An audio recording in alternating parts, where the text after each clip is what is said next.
Olá, sejam muito bem-vindos e bem-vindas. Eu sou a Daniela, psicóloga no Centro de Apoio Técnico da Primeira Delegacia de Polícia da Pessoa com Deficiência. O centro de apoio ele é mantido pela Secretaria de Estado dos Direitos da Pessoa com Deficiência em parceria com o Instituto Geo Clemente. A live Comunicação Acessível e Garantia de Direitos faz parte de uma ação da primeira delegacia, do Centro de Apoio da Primeira Delegacia de Polícia da Pessoa com Deficiência. Hoje nós contamos com a participação dos intérpretes de Libras, Bruno e Anderson. Nós agradecemos já a participação de vocês. Eu vou lembrar vocês de que as perguntas a gente vai responder no final. E aí eu peço a gentileza de informar de qual município que vocês estão falando na hora de fazer as perguntas. E deixar as perguntas no comentário, que ao final das duas falas de hoje, né, a gente vai fazer as perguntas. E já para dar início ao evento de hoje, eu vou convidar o Fernando Lino, que é intérprete de Libras, graduado em Comércio Exterior, pós-graduado em Tradução e Interpretação de Libras, tem os dois para Libras, o de Tradução e Interpretação e o de Ensino da Libras. Ele escreveu 2 livros, As Mãos e a Boca e O Mundo de Thales. Tudo bem, Fernando? Tudo bem. Olá, pessoal. Novamente bem-vindos, bem-vindas. Nós vamos falar, então, sobre a comunicação acessível e a garantia de direitos. E com foco na pessoa com deficiência auditiva. E aí, já para a gente começar, para falar de deficiência auditiva, a gente entra nessa questão de que a deficiência está na parte da audição, né? Então, é aqui em cima, do lado de dentro, que tem uma deficiência. Não aqui no aparelho fonador, onde sai a voz, onde produz a voz, né? Então, o surdo, ele não tem uma deficiência nas pregas vocais, nas cordas vocais. Diante disso, dizer surdo-mudo, ou surdo e mudo, ou mudo, são termos incorretos, né? São termos que são inapropriados, porque a deficiência é auditiva. Então, nós podemos dizer, como eu estou falando, surdo, pessoa surda ou pessoa com deficiência auditiva, né? Existem vários graus de deficiência auditiva. Tem leve, moderada, profunda. E já no grau leve, para poder ouvir a língua ou a linguagem, já é com bastante dificuldade.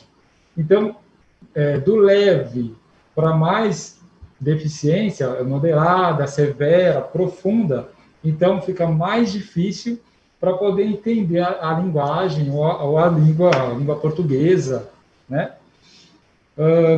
E aí a gente para pensar sobre a língua portuguesa, que é uma língua oral auditiva. E nós estamos falando de um público que tem deficiência auditiva. Então, para poder receber essa língua, porque é assim que acontece. Primeiro você recebe a linguagem, né, e aprende essa língua, e aí, no caso da língua portuguesa e das línguas orais, você primeiro recebe ela. E recebe como? Ouvindo. Depois você vai reproduzir isso. Então, para esse público de pessoa com deficiência auditiva, é muito complicado, por não ter a audição. Não é todo mundo que não tem audição, não são todos os surdos que não escutam 100%. É muito difícil ter um surdo que não escuta 100%. Vai depender dos decibéis, desses graus, né, de deficiência auditiva. Então, mas mesmo assim, né, eu acabei de falar que do grau leve já tem muita dificuldade. E é muito complicado se você não escuta essa língua, porque como que você vai reproduzir ela depois, né? E para reproduzir é pelas cordas vocais, né? Você fala. E eles não têm deficiência nas cordas vocais, mas têm a deficiência auditiva. Então é um pouco complicado. E a Libras é uma língua visogestual, ou seja, eles recebem primeiro essa língua e as linguagens através dos olhos, eles vão vendo essa língua e conseguem reproduzir ela com as mãos e com o corpo depois, né? Diferente da língua portuguesa. Por isso que é muito complicado. Às vezes, a gente encontra muitas pessoas que estão aprendendo a língua de sinais e falam, né, que é muito difícil aprender a língua de sinais. Mas nós, que temos a audição, os ouvintes, né, as pessoas que têm a audição, têm a visão e conseguem produzir essa língua de sinais, é mais fácil. Muito mais difícil para a pessoa com deficiência auditiva aprender a língua portuguesa. Então, para nós, é mais fácil aprender a Libras do que aprender a língua portuguesa. Mas não é impossível, né? Depende do grau de audição, depende se o surdo faz acompanhamento com a fono, e aí é possível também aprender a língua portuguesa. Mas é difícil aprender de uma forma natural como os ouvintes aprendem, né? Geralmente, a gente encontra surdos que estão usando aparelho auditivo. Mas nós, profissionais, né, vamos pensar como psicólogo, assistente social, nutricionista, enfermeiro, todas as profissões. Quando vem uma pessoa com aparelho auditivo, não significa que você pode estabelecer uma comunicação com ela na língua portuguesa. Isso não significa. Porque vai depender de como é que ela teve contato com essa língua portuguesa, se ela adquiriu essa língua portuguesa. Se ela não sabe a língua portuguesa, então, quando você começar a falar, vai ter uma barreira, e aí não vai ser uma comunicação acessível, né?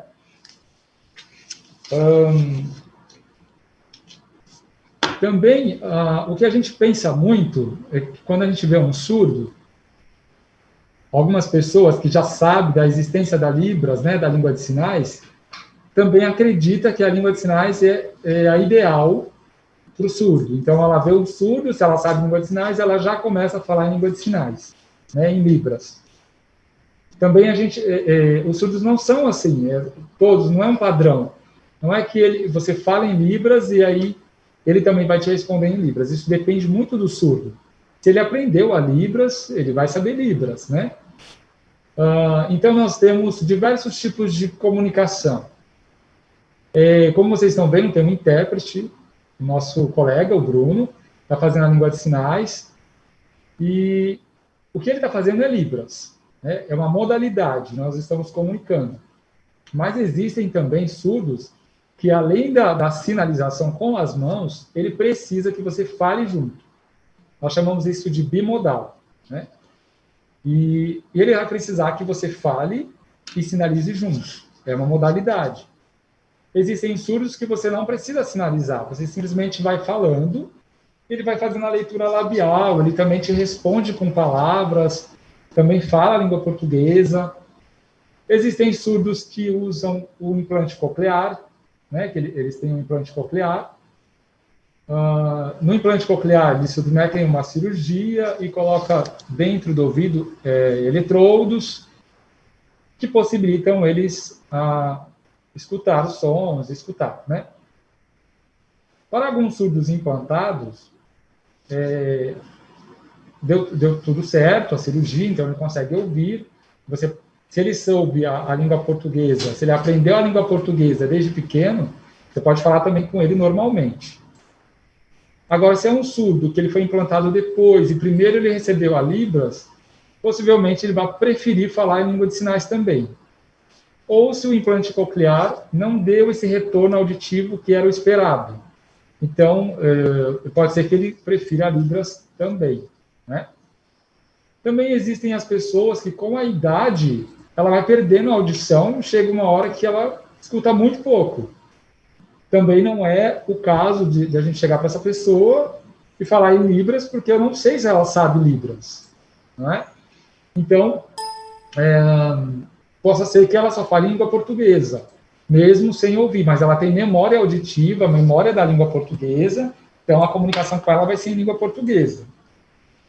Existem surdos que não conhecem a Libras, não usam a língua portuguesa, mas dentro da família ele criou sinais combinados com a família, gestos combinados com a família, e aí ele está sempre ali, ele vai se apresentar com seus sinais mais caseiros, que não é da Libras, mas ele se comunica dessa forma também. Já tem outros surdos que eles começaram a aprender a Libras agora. Então, eles vão se apresentar com um vocabulário bem menor, um repertório menor da Libras, e aí nós temos também que tomar cuidado com essa comunicação. Eu não posso, de repente, sinalizar muito rápido, talvez ele possa ser que ele não entenda, né? Existem também o grupo dos jovens surdos que utilizam gírias e expressões da língua mesmo, né, de uma certa comunidade, e aí eu também tenho que me inteirar desses sinais, né, ou dos sinais regionais, porque toda língua tem sinais regionais, né, então eu também tenho que me inteirar desses sinais para poder fazer essa comunicação mais acessível. Existem surdos que ainda eles não se comunicam, né, devido a convivência, o local, toda a sua vida, né, a sua relação com a sociedade, a sua relação com as famílias, com os amigos, talvez não foi para a escola, pode ter vários motivos. Na delegacia a gente recebeu uma vez uma surda que ela não tinha adquirido a língua portuguesa e nem a Libras, e ela não sabia se comunicar nem por apontamentos. Então, foi uma comunicação muito complicada. A gente envolveu a família, tentou descobrir que forma melhor para se comunicar com ela, mas a família realmente também não se comunicava com ela. Então, ela não conseguia ter nenhum tipo de input, ela não conseguia conversar, não conseguia estabelecer um diálogo. Então, existem surdos, isso é mais difícil da gente encontrar. Uma vez também encontrei um surdo numa ilha, e tinha 2 surdos nessa ilha. Um era fluente em Libras, o outro ele era um pouco mais idoso, também não sabia se comunicar. Mas esse ele conseguia apontar para as coisas que ele queria. Então ele conseguia se expressar de alguma forma, né? E também existem os surdos mais idosos, que às vezes acabam usando sinais mais antigos, assim como os ouvintes, né? Que você conversa com alguns ouvintes mais antigos, mais idosos, e fala palavras mais antigas, palavras que não estão mais em uso no nosso cotidiano. Isso acontece também em Libras. E aí a gente tem que buscar esses sinais também para poder estabelecer uma comunicação acessível com o surdo. E tem também os surdos que não utilizam língua de sinais. Eles falam normalmente língua portuguesa. E nós temos o surdo cego. O surdo cego, existem vários tipos de comunicação com o surdo cego, mas 3 delas que a gente mais usa é o Tadoma, que é esse sinal aqui, né? Então, o surdo cego, ele não tem a deficiência, ele tem uma deficiência que impossibilita ele de enxergar e de ouvir. Então, essa pessoa, no caso, o guia-intérprete, que é o profissional, ele vai permitir que o surdo cego coloque a mão na boca dele, às vezes assim, às vezes dessa forma, e aí o guia-intérprete pode falar normalmente a língua portuguesa, e ele vai conseguir compreender normalmente também as informações. E quando ele quer falar a sua demanda, quer se expor, ele também vai falar em língua portuguesa. Tem o surdo cego que se comunica por Libras tátil. Então, a Libras tátil, como a gente está vendo o nosso intérprete, o Bruno, né, sinalizando, então seria a mão do surdo cego embaixo da mão do Bruno, e aí eles iam falar dessa forma, ele ia sentir todos os sinais, né? Existem vários combinados, é uma profissão diferente do intérprete, tem que buscar mais formação, né, dessa área. E existem vários tipos de comunicação. E a outra é para o surdo cego com baixa visão. A gente também chama de surdo cego. Então, a gente chama de Libras em campo reduzido. Então, se ele não tem a visão central, então eu fico um pouco mais distante e vou sinalizar de um ângulo que ele consiga enxergar a minha comunicação ali, né? Se ele não tem a visão lateral, então eu vou centralizar um pouco mais minha mão, e os sinais que abrem muito, eu não vou abrir tanto. Vou tentar deixar um pouco mais fechado para que ele consiga ver essa comunicação, né? E aí existem outros tipos de comunicação com o surdo cego. Só um minutinho. Eu estou acompanhando aqui no meu rascunho. Vamos para cá.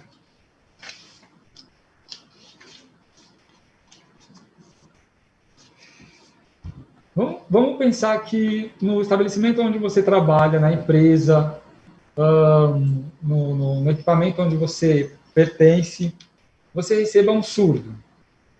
Como identificar que tipo de modalidade eu vou conversar com esse surdo, né?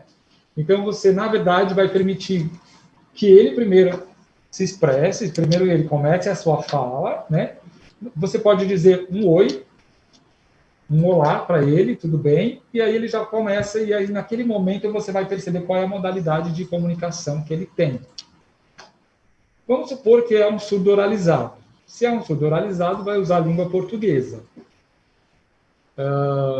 Tanto para falar, tanto quanto para você responder para ele, você dar as suas orientações, fazer o seu atendimento. Às vezes ele tem um repertório muito grande da língua portuguesa e às vezes não, é um pouco mais reduzido. E aí você vai escolhendo a melhor forma de passar as suas informações, né? É muito importante que você tenha uma fala moderada. Não precisa ser rápido demais, nem devagar demais. Que você fale de frente e com palavras do cotidiano, palavras do dia a dia, né? Não usar tantos termos técnicos, que pode ser que ele não entenda.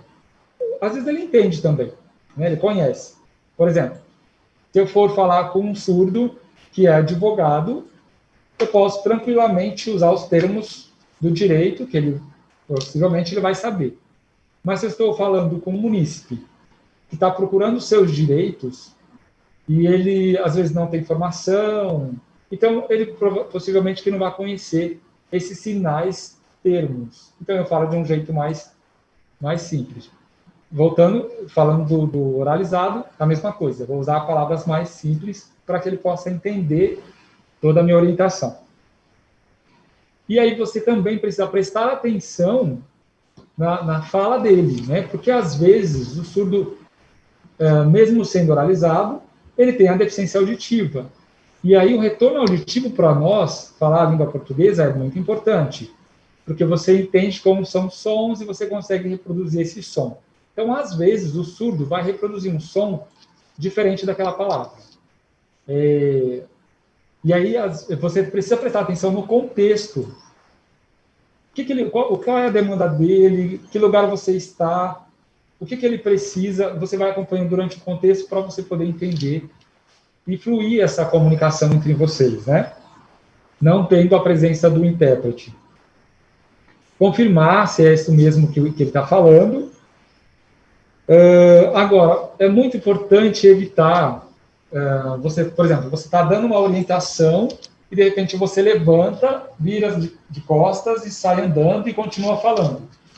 Né? Isso é muito importante você evitar. Parece ser simples, mas, por exemplo, o bigode grande, isso pode dificultar que ele entenda a oralização. Máscara protetora, agora nesse período de pandemia.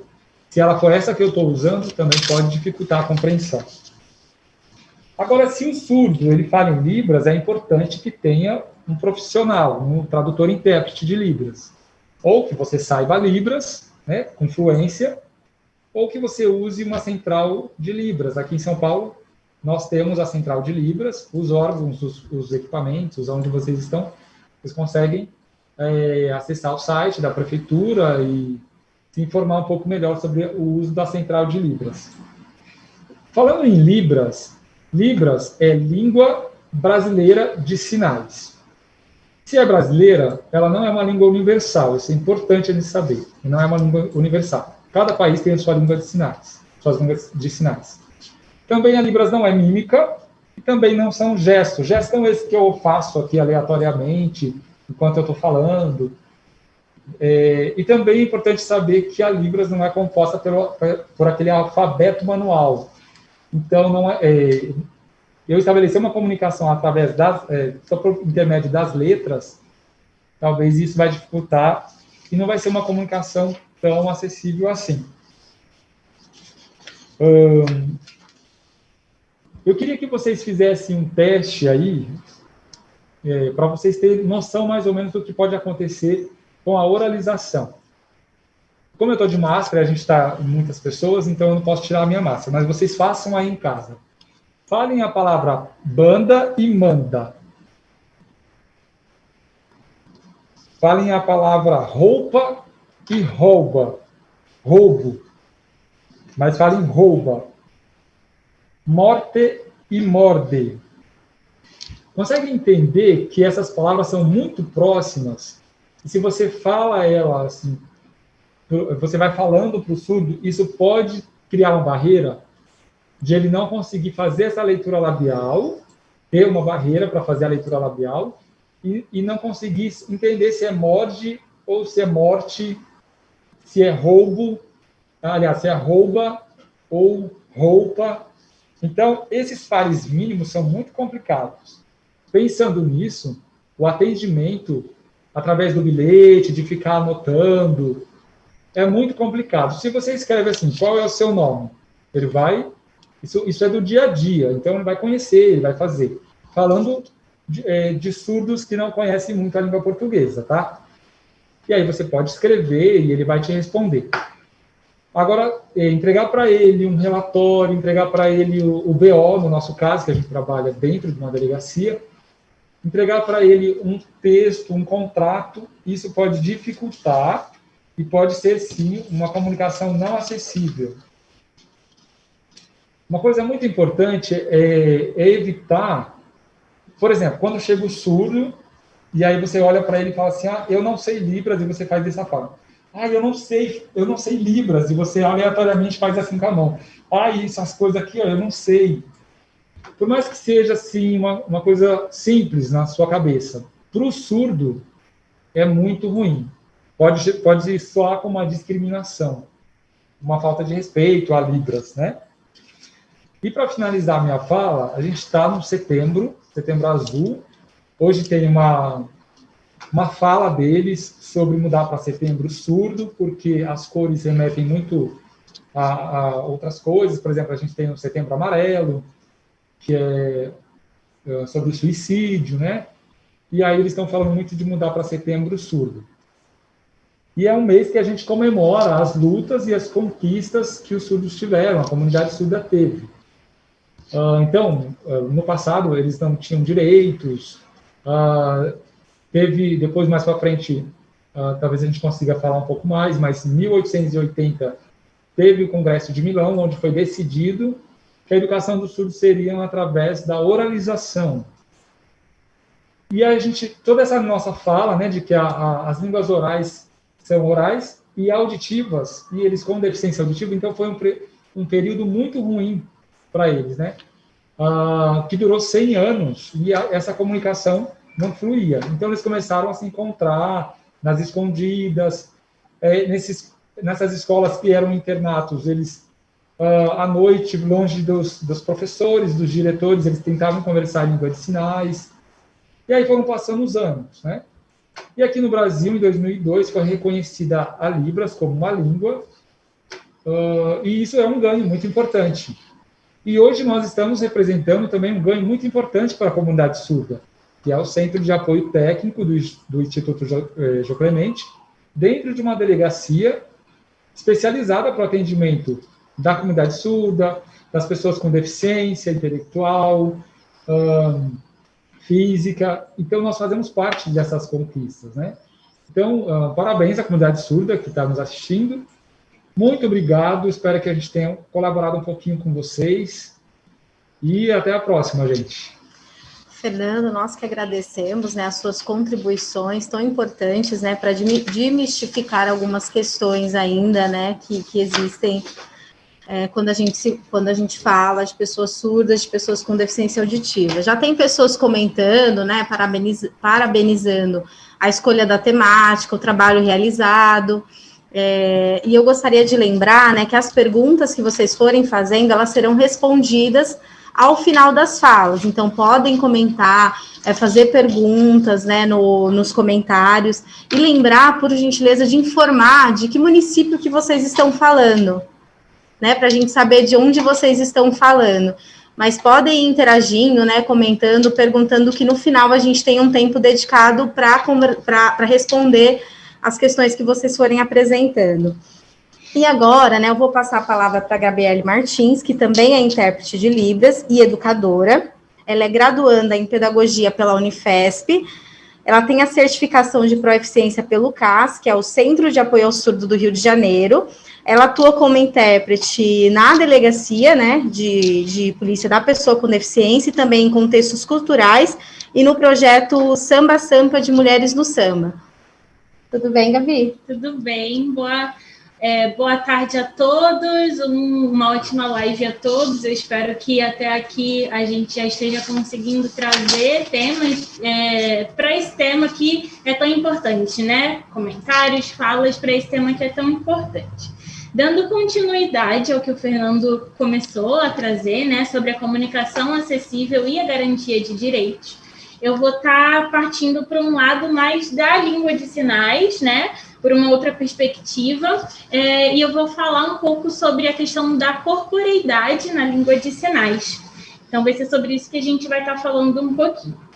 Então, quando a gente pensa, só para a gente começar a entender e pensar o que seria essa corporeidade na língua de sinais, né? De alguns anos para cá, essa discussão sobre o corpo, ela tem sido mais frequente, ela tem tomado mais um tempo, as pessoas têm dado uma atenção maior ao lugar desse corpo na sociedade, porque de uns anos para cá, o corpo se tornou algo político.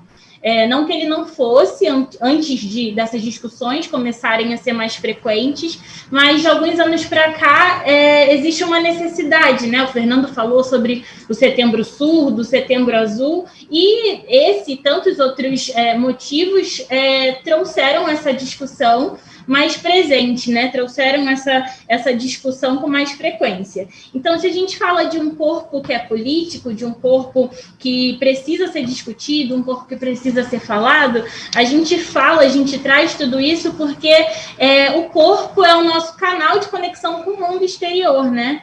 Então, se eu quero dizer quem eu sou, se eu quero mostrar o que eu gosto ou o que eu não gosto, tudo isso eu mostro pelo meu corpo, para além das expressões, né? A gente sempre fala que o corpo fala, e de fato ele fala de muitas formas. Só que o corpo ele está mostrando também, eu estou mostrando também com o meu corpo quem eu sou, o que eu gosto, como eu me posiciono, que tipo de roupa eu gosto de vestir, se eu estou mais feliz, se eu estou mais triste. E tudo isso é sobre a corporeidade, né? E aí, pensando sobre esse conceito, alguns filósofos aqui no Ocidente começaram a trazer essa discussão alguns anos atrás, alguns séculos, na verdade, atrás, mas essa discussão ela já era trazida e ela já era tocada pelos povos originários. Então, os povos originários aqui no Brasil e fora dele também, se a gente pensar em povos africanos, eles também já traziam essa noção de corporeidade, povos asiáticos, né? Então, a gente encontra a discussão sobre corporeidade, obviamente que não com esse nome e nem com essa conceituação que no Ocidente dá, mas a gente já encontra, né, muitas falas e muitas menções a essa ideia de corporeidade, essa ideia da ação do corpo no mundo. Então, a gente tem alguns filósofos como Merleau-Ponty, a gente tem o Spinoza, a gente tem Descartes, que também fala sobre essa relação do corpo, só que, como eu disse, eles vão falar a partir de uma perspectiva do Ocidente, né? A noção desse corpo no mundo, mas a partir de uma visão ocidental.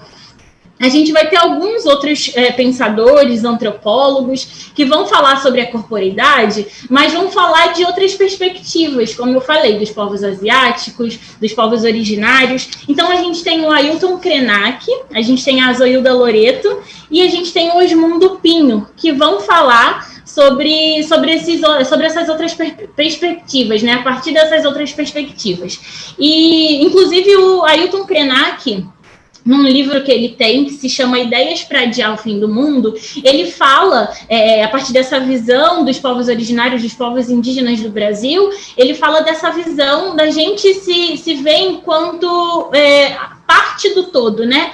Então, o nosso corpo, ele não é deslocado do mundo, do resto do mundo, da Terra. Nós somos um com a Terra, então nós somos parte também do que é a Terra, né? Nós não estamos separados, nós somos parte disso. E aí, tendo falado sobre isso, a corporeidade, ela está relacionada justamente a como nós nos colocamos no mundo, né? Como eu me comporto, como o meu corpo se comporta, e se ele se comporta, é a partir de algumas afetações, né, do próprio mundo no nosso corpo.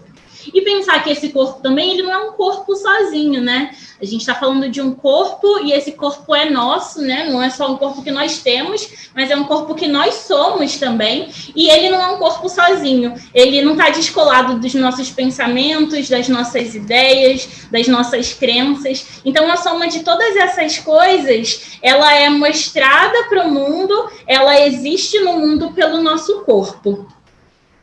Então, falando um pouco da língua de sinais, né, que é o tema principal, o nosso corpo, como eu falei no começo, ele fala de muitas formas.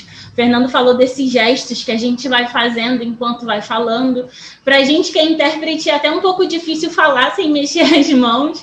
A gente chega uma hora que a gente só consegue falar mexendo as mãos, o nosso corpo, ele toma uma outra corporeidade, né? Ele começa a se relacionar com o mundo de uma outra forma. E se a gente está falando da língua de sinais, da língua brasileira de sinais, a Libras, a gente está falando de uma língua que dentro da gramática dela, a expressão corporal, a expressão facial, ela é muito valorizada. Eu lembro que quando eu estava aprendendo Libras, eu tinha um professor que dizia que às vezes, fazer a expressão era mais importante do que fazer o próprio sinal. Às vezes, você não vai fazer, você está aprendendo e você não vai saber fazer aquele sinal com aquela perfeição, mas a sua expressão vai dizer o que você está querendo, né? Então, é uma língua que, desde a gramática, considera a ação desse corpo como algo muito importante. Então, é uma língua que não só usa o corpo, é uma língua que é corpo também, é uma língua que é corporal também, né? O Fernando falou um pouco sobre a Libras, e ele trouxe muitos dos aspectos da Libras, da cultura surda, e eu queria ressaltar, dentro dos 5 parâmetros, né, que são parâmetros que baseiam a língua de sinais, a expressão corporal e facial. Pensando mais uma vez nessa língua que é corpo, né, que valoriza essa corporeidade. Para além dos 5 parâmetros, e desse parâmetro exclusivamente, né, a expressão corporal e a expressão facial, a língua ela tem muitos recursos que também são corpóreos. Então, a língua em si, ela é uma performance, né? E dentro dessa língua, dessa performance, ela traz outros recursos. Então, a gente tem o visual vernacular, a gente tem os classificadores, e que muitos deles, o visual vernacular principalmente, ele vai trazer uma ideia de que a língua foi o disparador e ele conclui, ele dá o que ele acrescenta a língua também, né? Então, a língua toma esse lugar de ser o disparador. E esse corpo, ele vai se movimentar a partir desses recursos também. Então, de novo, pensando nessa relação do corpo, nessa relação da expressão e tudo isso, na língua de sinais, o que a gente fala também é como a gente fala. Eu posso falar, por exemplo, que acabou a comida. E aí, se eu faço uma expressão muito triste, eu quero dizer que eu estou triste pela comida ter acabado. Mas se eu faço com uma expressão feliz, uma expressão alegre, eu estou dizendo que eu fiquei feliz de todos terem comido a minha comida, por exemplo. Então, o que eu digo na língua de sinais também é como eu digo. E, mais uma vez, a gente vê a ação do corpo, né, dentro da língua de sinais. Eu conheço alguns e tem muitos outros, mas a Catarine Moreira, a Nayara Silva, Anne Magalhães, Edinho, Leonardo Castilho, Bruno Ramos e Ricardo Guareto são exemplos de integrantes da comunidade surda, alguns surdos, alguns ouvintes, mas são integrantes da comunidade surda que trazem esse recurso da língua, né, essa potência corporal da língua muito forte em suas performances, em suas apresentações.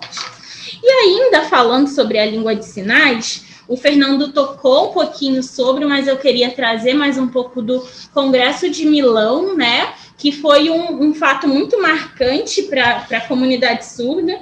E pensando nesses sinais, né, nessa língua de sinais, na corporeidade dela, pensando que essa é uma forma de existir no mundo, é uma forma com que pessoas existem no mundo, a partir dessa forma pessoas existem no mundo, o Congresso de Milão foi um marco muito grande na vida da comunidade surda, né? Que afetou naquela época, mas por esse longo período, ela afeta até hoje, né? Pelo longo período que esses reflexos das decisões do Congresso foram a lei, foi o que era tido como certo, isso afeta até hoje a vida da comunidade surda. Então, esse Congresso ele aconteceu em 1880, em Milão, e ele foi um congresso internacional para educadores de surdos. Então, nesse congresso, esse congresso contou com aproximadamente 160 pessoas, e dessas 160 pessoas, apenas 2 eram pessoas surdas. Então, a gente já tem uma estranheza, né? Já rola, esse dado já traz uma estranheza para a gente, mas traz uma estranheza hoje, pensando o que a gente já avançou enquanto sociedade, no que tange a pessoa com deficiência. Então, nesse congresso, ficou decidido, como o Fernando também já trouxe, nesse congresso ficou decidido que o método, tanto de educação quanto de comunicação das pessoas surdas, seria a oralização pura. E com tudo que o Fernando já trouxe, e a gente sabendo e tendo em mente já algumas questões relacionadas à pessoa surda, esse congresso ele não previa só uma comunicação, né, e nem uma melhor comunicação, porque se fosse uma melhor comunicação, esse voto não teria acontecido. O voto, a maior parte dos votos para a oralização não teria acontecido.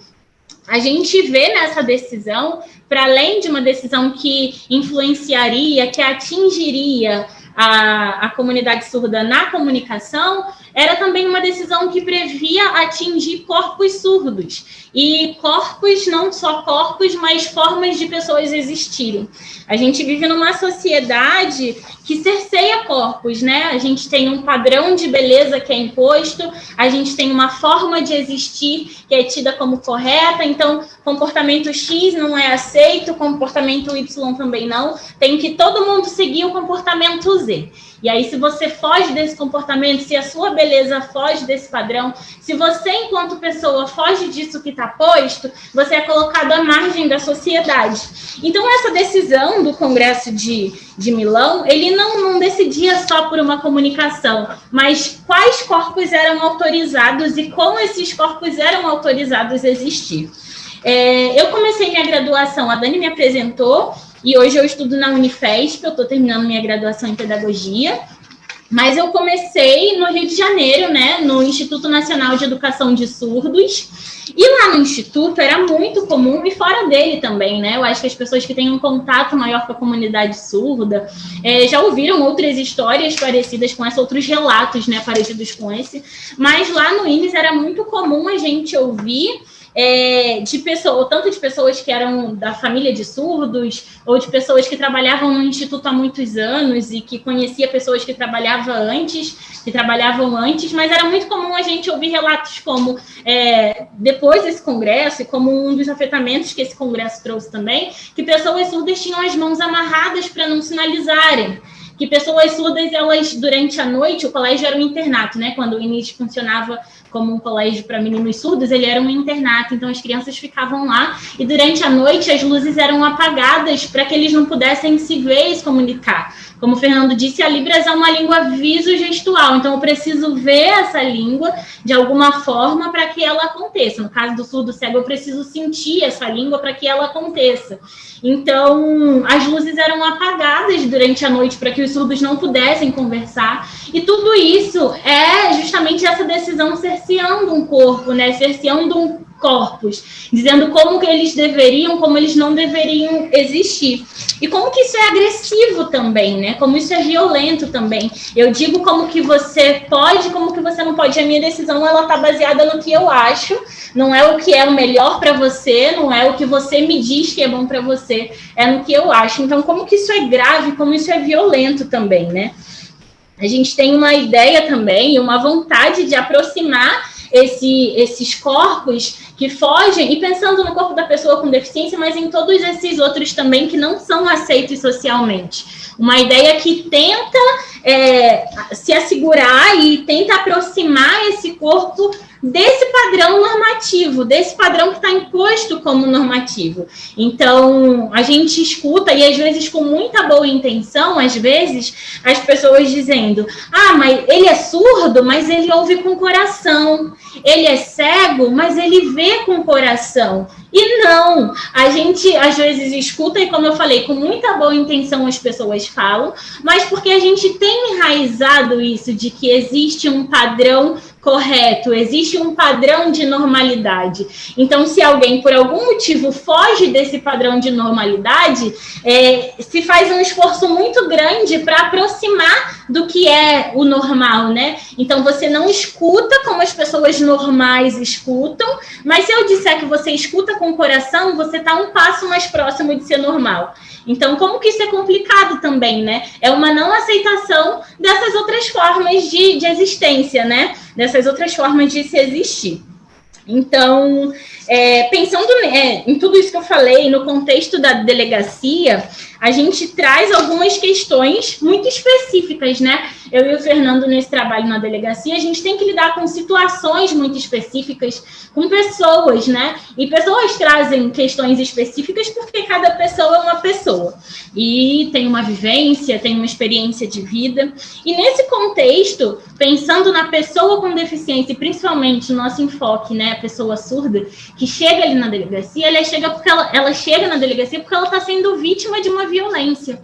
Então, para além de todo esse histórico que a pessoa já tem, que a pessoa já traz consigo de violências, ela vai estar ali para relatar uma violência específica. Então, esse corpo chega muito marcado, né? Esse corpo, essa pessoa já chega com muitas questões. E às vezes acontece muito da gente atender um surdo, e o surdo chega e ele começa a contar, a gente pede para ele contar o que está acontecendo, porque ele chegou ali, e aí ele tem 50 anos e ele começa a contar desde quando ele tinha 2 anos de idade. Ou então desde que ele tinha 6 anos de idade, ele percebeu que ele era ignorado pela família, ele percebeu que os amigos ele não tinha, porque todo mundo corria por ele ser surdo e tudo isso. Então, a gente lida com essas situações no nosso cotidiano, né? O nosso trabalho também é lidar com essas questões, e isso é muito agravado quando esse surdo chega, já com todas essas marcas, e ele chega para relatar uma especificamente, a mais recente, por exemplo, que acabou, de acontecer, né? Então, ele vai trazer isso, e ele começa a trazer, e como que a gente também fica nesse atendimento, porque ele está trazendo muitas emoções, muitas guardadas, muitas recentes, e ele está passando. A gente está sentindo aquilo tudo também, né? A gente está trazendo aquilo tudo com a gente também, porque a gente está falando, a gente está experienciando aquilo junto com ele. Como eu falei antes, a língua, ela é viva, ela é corporal, então a gente está sentindo no corpo também. E o que esses afetamentos trazem para a nossa atuação? E por mais que às vezes a gente sinta tudo aquilo junto com tudo, a gente lide com outros sentimentos, que às vezes o surdo quer fazer um boletim de ocorrência porque quando ele estudava 20 anos atrás, ele não teve intérprete de Libras, ou as pessoas ignoravam ele. Como que eu falo para ele? Olha, a gente não vai poder fazer um boletim, a gente tem que falar, porque de fato a gente não consegue. E aí a gente precisa lidar junto com ele, com essa frustração, né, do não poder. Então, são todos esses sentimentos, mais a frustração ou qualquer outro sentimento que possa surgir ali. E às vezes é um atendimento que vai durar muito tempo, que vai demandar muito, e a gente vai sentir com muita intensidade, né? Porque, como eu falei, é um trabalho muito específico, é de uma entrega muito específica, tá dentro de uma delegacia, né? E aí, pensando nesse corpo, esse corpo já chega muito marcado, né? E a gente tem alguns momentos na história que, por conta de todas essas marcas que o corpo carrega, que a pessoa com deficiência carrega, a gente tem alguns momentos na história, e principalmente, quase que acompanha esse período que eu falei, quando o corpo começa a ser político. Então, a gente tem algumas lutas dessas pessoas, desses corpos que são marginalizados, são desses corpos da pessoa com deficiência, né? Então, a gente tem o movimento Nada Sobre Nós Sem Nós, por exemplo, que é muito importante, importante, muito necessário, para que as pessoas que são vítimas dessas violências ou que são vítimas de todo esse histórico, né, que sempre os colocou à margem, elas possam ter o protagonismo, né, assumir o protagonismo que é delas, a partir dessas vivências e dessas experiências.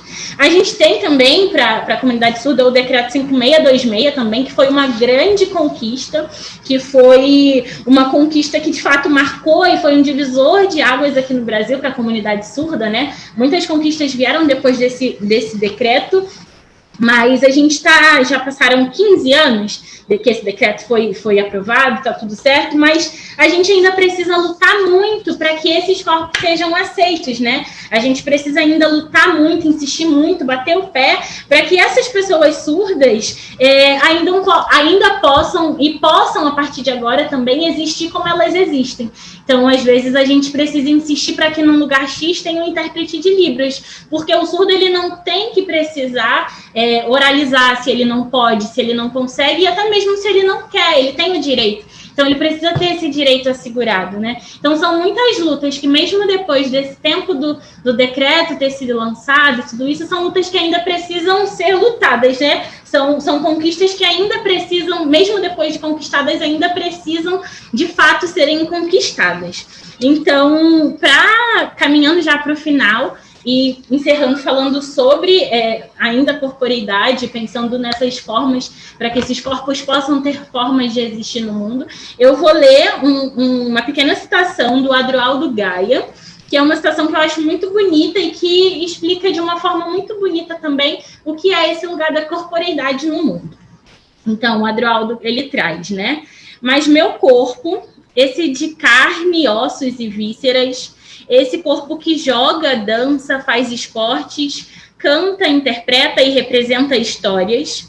Esse corpo mais ou menos bonito ou feio, mais ou menos forte ou fraco, mais ou menos habilidoso, mais ou menos feliz ou triste, mais ou menos deprimido ou ansioso. Esse corpo sempre carente de aprendizagens vive o mundo real. É a minha forma de estar no mundo.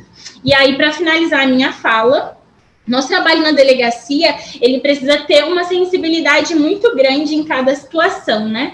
Porque a língua, ela demanda e porque nós estamos lidando com pessoas também, principalmente pessoas que tiveram seus direitos negados. E a acessibilidade, ela perde essa forma única, né, de existir. Ela vai se moldando a partir do que é apresentado ali de demanda. E moldar a acessibilidade a essas demandas também, ela é respeitar o outro por completo, é respeitar quem o outro é enquanto pessoa, né? Sua corporidade, a forma que ele existe no mundo. E aí, novamente, em referência ao Ailton Krenak, eu gostaria de falar sobre essas formas de respeitar essas formas de existir no mundo, e essas formas, e respeitar essas formas também é respeitar a nós mesmos, se nós entendemos que nós somos partes do todo, se nós entendermos que nós somos um com o todo, né? Mas não somos a parte do todo, nós somos uma parte dentro do todo. Agradeço a todos pelo momento de atenção, pelos olhos atentos, pelos ouvidos atentos, e eu espero que tenha sido bom para todos nós. Gabi, nós que agradecemos por você partilhar suas experiências e conhecimentos conosco. E aproveitando, né, tudo que vocês falaram aqui para a gente, né, que foi muito rico, eu gostaria de fazer uma pergunta. Se vocês lembram de algum exemplo em que a presença ou ausência do intérprete foi importante para garantir ou violar direitos? Quem é que pode responder essa pergunta para a gente? Eu lembro de uma situação onde uma surda, ela estava em processo de separação por conta de uma violência doméstica, e ela chegou até nós na delegacia, foi apurado toda essa situação, e depois ela foi embora para a casa da irmã dela, e passou alguns dias, ela voltou chorando e falando assim: olha, já me separei, entendi toda a minha situação, estou melhor, mas tem uma coisa que eu preciso resolver. Eu fui até a casa de uma parente, com quem as minhas filhas ficavam durante um tempo, e eu pedi para ela deixar que agora as minhas filhas ficassem comigo. Né? Foi uma outra intérprete que atuou nessa situação. E aí essa parente dela falou, não, você não pode ficar com as suas filhas. E aí, naquele momento do atendimento, a intérprete perguntou, isso foi dentro da delegacia, a intérprete perguntou para ela, mas o que ela falou para você que não te deixou tirar as suas filhas da casa dela? Não sei, ela falou para mim que há muito tempo ela já tinha assinado a guarda. E aí ela fez assim, a guarda. De guardar, né? Esse sinal de guardar. Eu falei, tudo bem, mas agora eu quero minhas filhas de volta. Aí naquele momento a intérprete entendeu o que tinha acontecido, ligou para essa parente dela. Ela falou, então, eu tenho a guarda das filhas dela, né? E aí ela voltou e falou, olha, na verdade, essa sua parente, ela não fez isso com as suas filhas, ela não guardou as suas filhas. A guarda significa que agora ela tem direito de ficar com as suas filhas, e para você pegar as suas filhas, você vai ter que entrar com um processo novamente. E aí a surda chorou muito, né, se desesperou até, e falou que se tivesse intérprete no dia, ela não teria aceito, né, que daí ela lembrou que ela tinha ido mesmo num lugar, tinha assinado um papel, e que naquele dia foi quando essa parente falou, olha, estou guardando as suas filhas, mas ela achou que era guardando de ficar um tempo com ela, né, por conta do sinal de guardar. E aí, naquele momento, ela entendeu que não, que ela estava já há muitos anos com uma guarda definitiva. Depois a gente não teve mais contato com essa surda, mas foi muito importante porque ela entendeu que situação estava, né? Eu acredito, acho que é um exemplo. É um exemplo bem pertinente, né, Fernando? Bastante interessante para a gente entender como a comunicação ela garante ou viola os direitos das pessoas surdas, né, e das pessoas com deficiência como um todo, né? Eu quero fazer uma outra pergunta para vocês também. Como é para vocês o atendimento, atender, né, o surdo com a equipe multidisciplinar? Eu posso falar. Eu acho que é uma experiência muito rica, eu acredito que para ambas as partes. Na delegacia, muitas das vezes, depois que a gente termina um atendimento com um surdo, por exemplo, a gente tem um momento de troca, né, entre o intérprete e a assistente social ou a psicóloga que atendeu. Então, a gente tem, eu acredito que seja uma troca, e eu vejo de forma muito rica essa troca que acontece entre as equipes, né? Não só para nós e não só para eles. É uma troca mútua, né? A gente consegue falar um pouco sobre a nossa vivência a partir de um atendimento. Às vezes, um atendimento é disparador para a gente trazer e discutir várias questões sobre a comunidade surda, sobre a cultura surda, que talvez num próximo atendimento ter isso em mente, ter esses entendimentos e esses esclarecimentos sobre um comportamento, uma ação que é corriqueira da comunidade surda, né? É algo que pode também auxiliar no próximo atendimento. Então, é uma forma muito rica de atender. Eu acho que inclusive outros lugares deveriam experimentar, deveriam fazer teste para ver se funciona, porque com certeza vai funcionar, porque as duas equipes, os dois lados ganham muito, né? Tanto a equipe, tanto os intérpretes, quanto a equipe multidisciplinar, os psicólogos, as assistentes sociais. Eu acho que é muito rico, é uma troca muito rica que acontece entre as equipes. E pensando um pouco no que você falou, a interpretação ela também passa pelo corpo, né? Para vocês, como vocês lidam com esses conteúdos, né, de violência, de sofrimento? Sei que você falou um pouco disso na sua fala, né? Eu gostaria que, se você conseguisse colocar um pouquinho mais para a gente isso.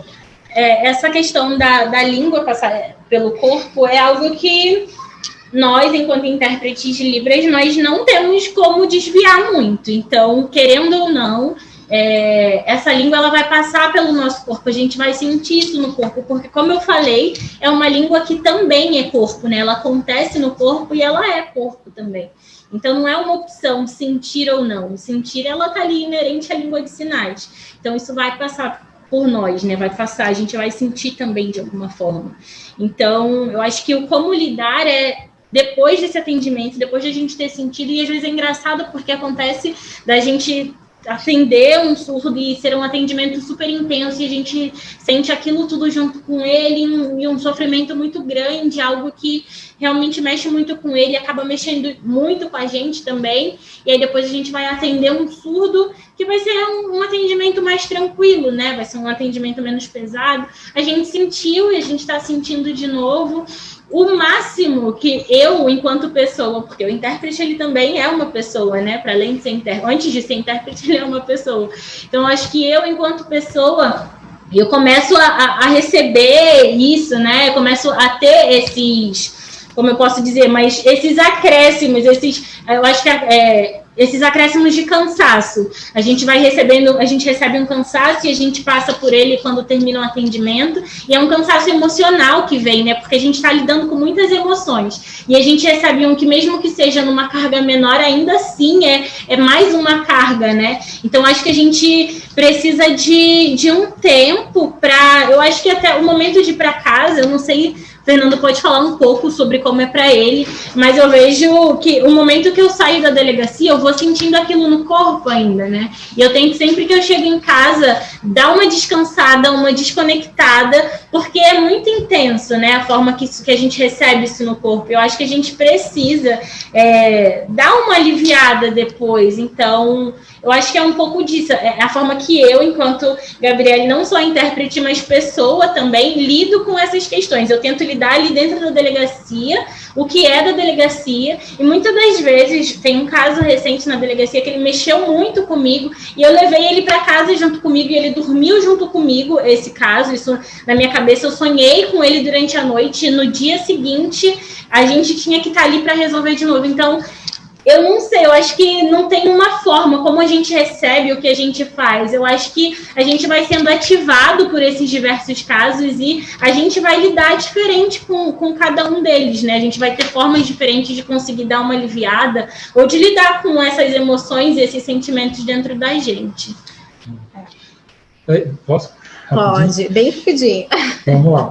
E como a Gabi falou, exatamente. Às vezes as pessoas falam assim pra gente, olha, você tem que ir para casa e descansar, esquece tudo isso. E é o que a gente tenta fazer, né? Porque são casos que envolvem violência, então é complicado. E aí toda aquela sinalização, que não é feita só com as mãos, é com o corpo todo, quando a gente dá a devolutiva, a gente faz uma interpretação, uma orientação, também sai com o corpo todo, né? É toda aquela movimentação. Realmente é bastante... desgastante às vezes, né? E a gente tenta, assim, sair de lá, ou a cada final de um caso, finalizar. Mas enquanto você está ali interpretando, é muito intenso demais. Então, é essa coisa que né, da propriedade. Como a carga que entra dentro do seu corpo e a carga que você tem que tirar do seu corpo e mandar de volta. É bem complicado. Fernando e Gabi, a gente está chegando ao fim, né? Nós agradecemos muito a participação de vocês, agradecemos todos os participantes que estão nos acompanhando. A gente tem muitos comentários no chat, muitos comentários. Uma pessoa diz que tem o Setembro Verde, né? Que também comemora a inclusão da pessoa com deficiência. Outra pessoa diz que o conteúdo foi bastante profundo, né? Mostra uma dimensão abrangente da condição humana, que também tem a possibilidade da surdez. Parabeniza, né, Fernando e Gabi, parabeniza Fernando e Gabi com as falas, né, os conhecimentos, as partilhas que eles fizeram hoje aqui. Gabi, eu vi que a sua mãe está assistindo, te deu parabéns. Mãe, obrigada. Um beijo pra você. E tem perguntas também sobre certificado, né? Como a gente não teve inscrição, a gente não tem certificado, tá? A gente não vai ter certificado para esse evento. Eu agradeço, então, né, em nome do Instituto Geo Clemente, a presença de todos os participantes convidados e também dos intérpretes de Libras, Bruno e Anderson. E eu acho que é isso, né, espero que a gente avance cada vez mais no diálogo a respeito de um tema tão importante que é a garantia de direitos. Eu agradeço a participação de todos e até o próximo encontro.